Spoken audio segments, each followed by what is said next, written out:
yang artinya tunjukkan kami jalan yang lurus.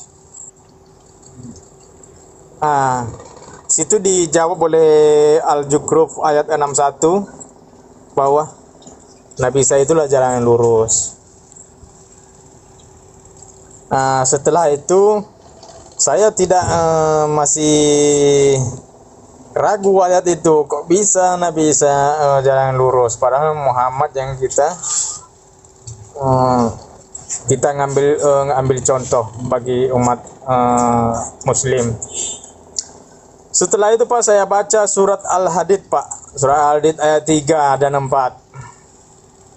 Ayat itu menyatakan bahwa awal dan akhir itu itulah yang menciptakan langit dan bumi dan menciptakan segala sesuatu itu. Yang awal dan akhir itu, dan yang zahir itu Pak, yang lahir. Itu kan dikatakan zahir itu kan artinya lahir Pak. Berarti kan lahir itu saya berpikir, lahir ini apa maksudnya? Setelah itu Pak, karena saya bingung itu, siapalah yang awal dan akhir itu? Berarti awal dan akhir itu Tuhan ya. Saya baca di surah Al-Imran 45 Pak, bahwa Nabi Isa itu diciptakan dengan di kalimatullah, diciptakan dengan firman dia Pak. Bukan diciptakan dari mani, bukan diciptakan dari tanah. Dan dia yang terkemuka di dunia dan di akhirat. Berarti kan kalau dia di akhirat Pak, udah jelas tadi kalau awal dan akhir itu. Dan kita pun dan kami pun sebelum saya Kristen, kami percaya juga Nabi Isa itu dialah yang datang dan di akhir zaman nanti. Berarti kan udah jelas itu di Al-Imran yang terkemuka di dunia dan di akhirat. Berarti Yesus itulah yang Tuhan. Makanya saya penasaran baca di Alkitab dan jumpalah itu firman. Firman itu Allah, dan Allah itu kan tadi kalimatullah kan.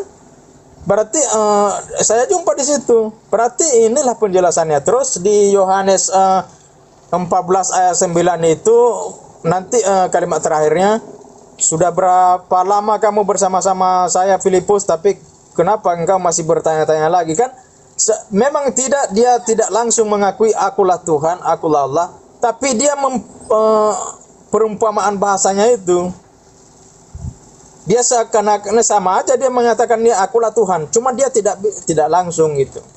Jadi di situ saya makin percaya bahwa situ memang Tuhan lah. Nggak ada saya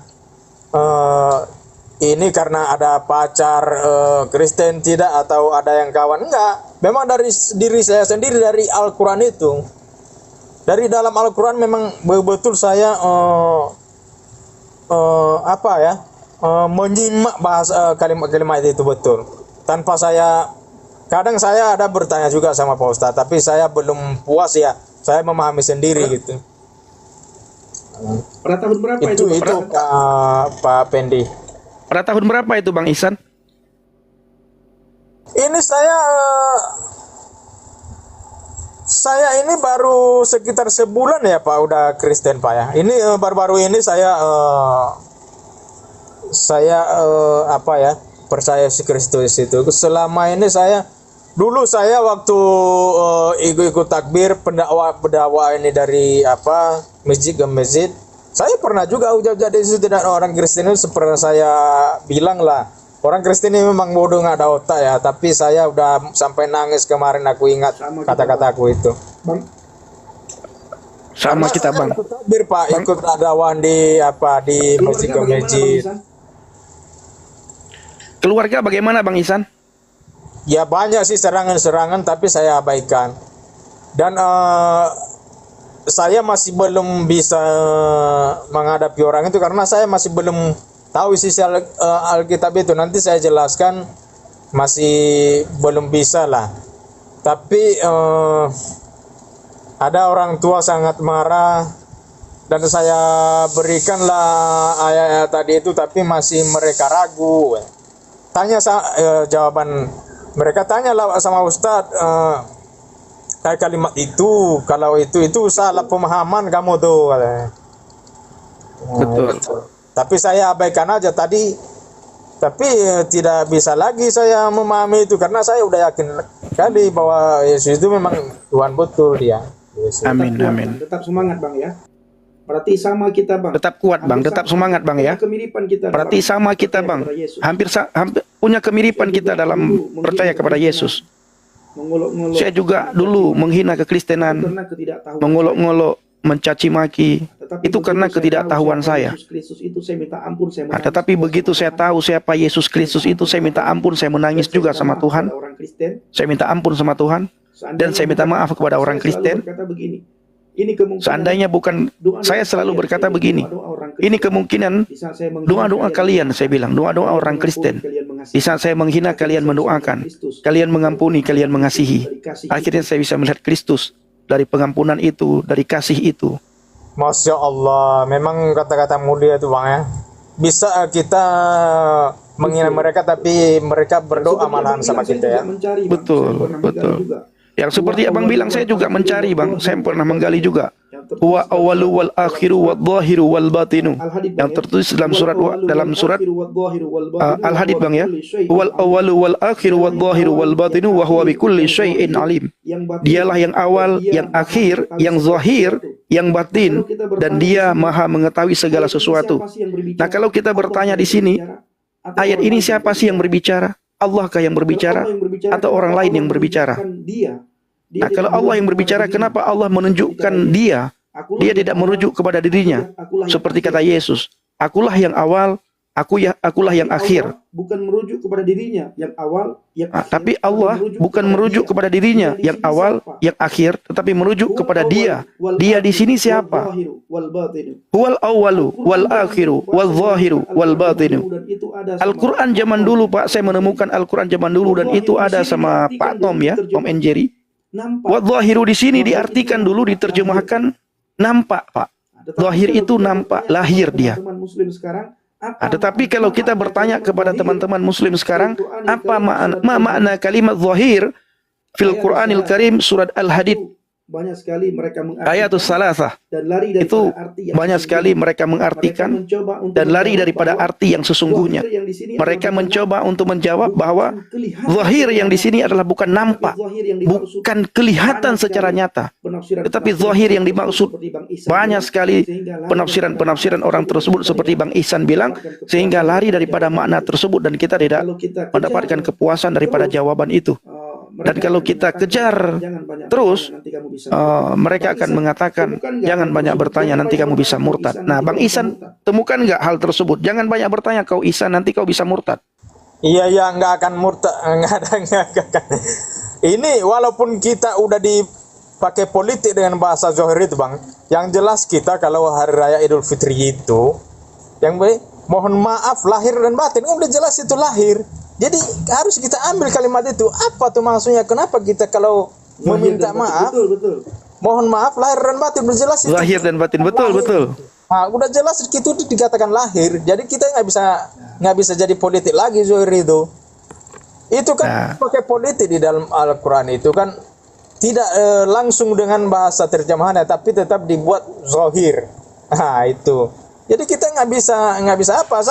Saya berpikir waktu itu, kenapa saya kalau Idul Fitri itu menyampaikan ucapan mohon maaf lahir dan batin gitu. Nah itu aja. Ada nggak ayat Alkitab yang menguatkan abang, yang meyakinkan abang? Ada nggak ayat Alkitab yang menguatkan abang, yang meyakinkan abang untuk ikut Yesus, Bang? Abang dari Alkitab itu apa? Pegangan abang dari Alkitab itu apa? Surat Yohanes 14 ayat 9 apa ya? Mungkin surat Yohanes itu ayat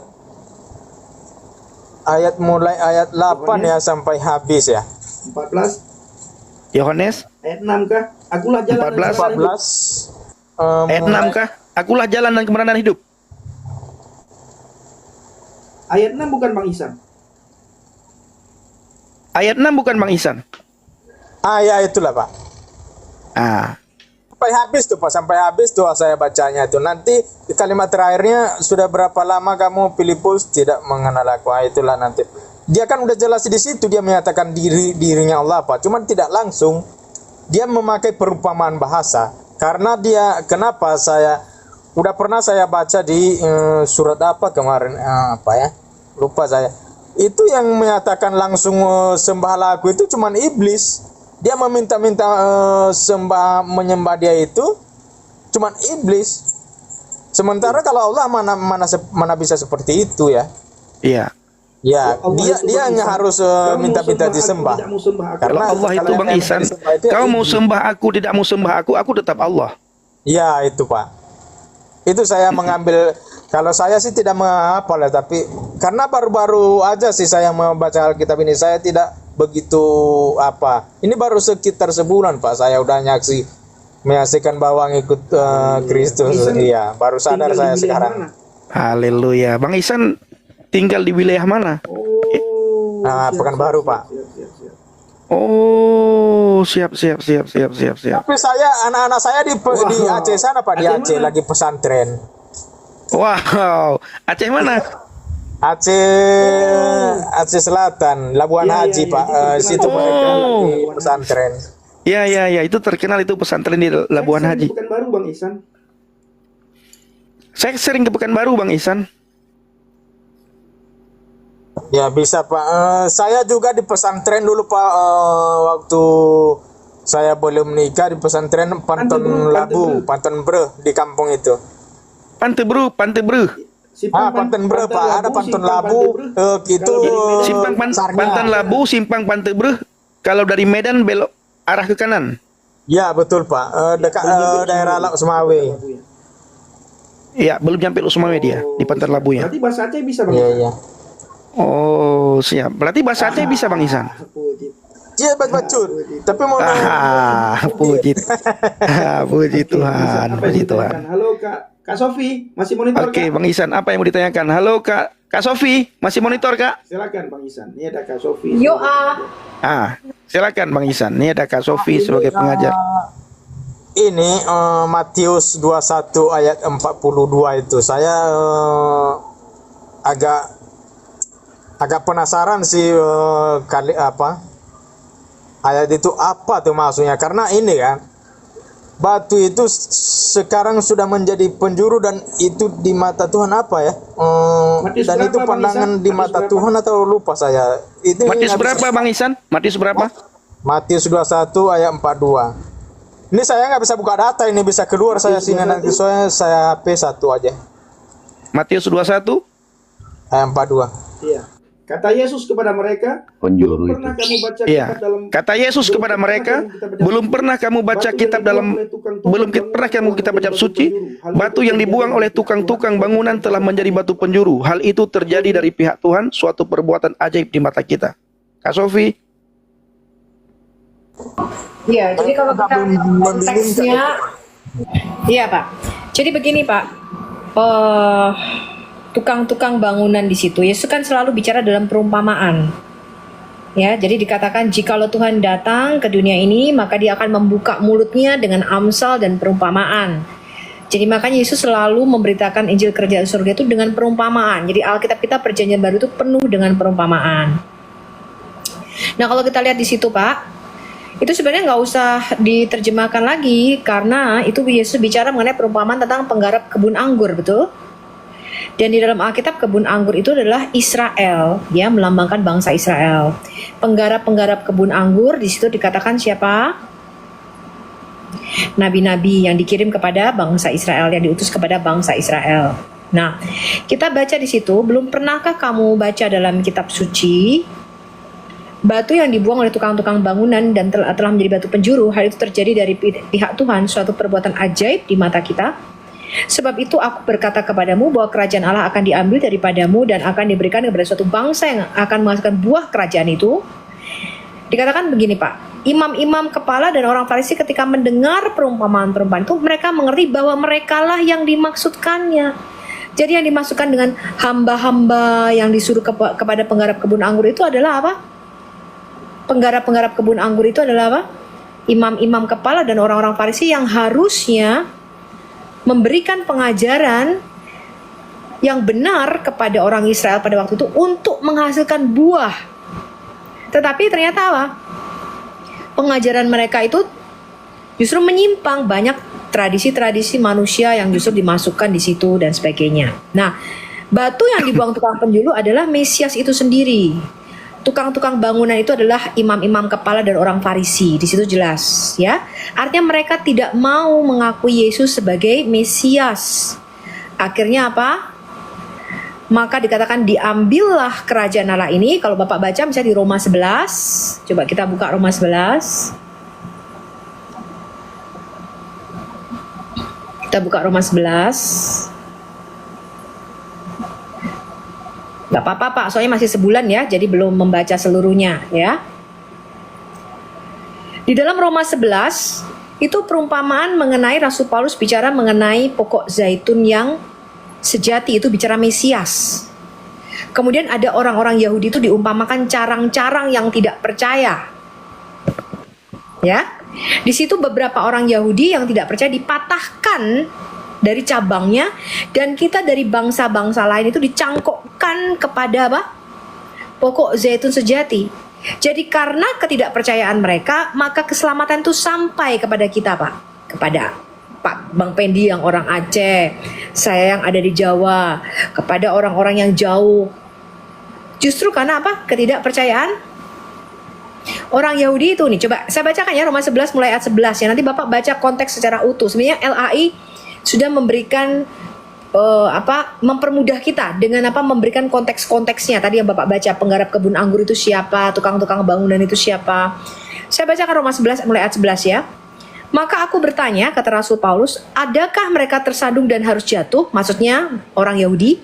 Sekali-kali tidak. Tetapi oleh pelanggaran mereka, keselamatan telah sampai kepada bangsa-bangsa lain, termasuk kepada Anda dan saya, supaya membuat mereka cemburu. Sebab jika pelanggaran mereka berarti kekayaan bagi dunia, dan kekurangan mereka berarti kekayaan bagi bangsa-bangsa lain, terlebih lagi kesempurnaan mereka. Aku berkata kepada kamu, hai bangsa-bangsa bukan Yahudi, justru karena aku rasul untuk bangsa-bangsa bukan Yahudi, dan aku akan menganggap hal itu kemuliaan pelayananku, yaitu kalau aku dapat membangkitkan cemburu di dalam hati kaum sebangsaku menurut daging, dan dapat menyelamatkan beberapa orang dari mereka. Sebab jika penolakan mereka berarti pendamaian bagi dunia, dapatkah penerimaan mereka mempunyai arti lain daripada hidup dari antara orang mati? Jikalau roti sulung adalah kudus, maksudnya Mesias, maka seluruh adonan juga kudus, dan jikalau akar adalah kudus, maka cabang-cabang juga kudus. Karena itu, nih perhatikan ya Pak ya, Roma 11 Bapak catat ayatnya, ayat 11 sampai dengan ayat 23 ya, atau 24. Karena itu, apabila beberapa cabang telah dipatahkan, maksudnya orang Yahudi yang tadinya keselamatan itu pertama kali diberitakan kepada mereka, tapi karena mereka tidak percaya, mereka membuang Yesus sebagai batu penjuru itu. Mereka tidak percaya dia adalah Mesias yang dijanjikan itu. Maka cabang ini telah dipatahkan ya, karena ketidakpercayaan mereka. Dan kamu, kata Rasul Paulus, sebagai tunas liar telah dicangkokkan dan turut mendapat bagian dalam akar pohon zaitun yang penuh getah. Jadi kita tuh dicangkokkan ke dalam imannya orang Yahudi Pak. Ya, janganlah kamu bermegah terhadap cabang-cabang itu. Jikalau kamu bermegah, ingatlah bahwa bukan kamu yang menopang akar itu, melainkan akar itu yang menopang kamu. Ya, sebab kalau Allah tidak menyayangkan cabang-cabang asli, maksudnya orang-orang Yahudi, Ia juga tidak akan menyayangkan kamu kalau kita menganggap bahwa kasih karunia Allah itu gampang aja begitu. Ya, sebab itu perhatikanlah kemurahan Allah dan juga kekerasannya, yaitu kekerasan atas orang-orang yang telah jatuh, tetapi atas kamu kemurahannya, yaitu jika kamu tetap dalam kemurahannya, jika tidak kamu pun akan dipotong. Tetapi mereka pun, orang-orang Yahudi, akan dicangkokkan kembali jika mereka tidak tetap dalam ketidakpercayaan mereka. Ya, jadi jika orang Yahudi itu percaya menerima Yesus, maka mereka pun akan kembali dicangkokkan ke dalam iman bahwa Yesus adalah Mesias, sebab Allah berkuasa untuk mencangkokkan mereka kembali. Sebab jika kamu telah dipotong sebagai cabang dari pohon zaitun liar dan bertentangan dengan keadaanmu itu, kamu telah dicangkokkan pada pokok zaitun sejati. Terlebih lagi mereka orang Yahudi yang menurut asal mereka akan dicangkokkan pada pokok zaitun mereka sendiri. Begitu ya Pak ya. Jadi karena ketidakpercayaan orang Yahudi ini, kan yang menyalibkan Yesus, yang membawa Yesus ke sampai dihukum salib itu kan orang-orang Farisi, ahli-ahli Taurat, yang di situ diumpamakan sebagai tukang-tukang bangunan, ya. Karena ketidakpercayaan mereka, maka keselamatan itu bisa sampai kepada bangsa-bangsa lain, Pak, termasuk Anda dan saya. Gitu ya, Pak ya. Jadi yang dimaksud batu penjuru siapa? Tuhan Yesus kita. Oke, siap.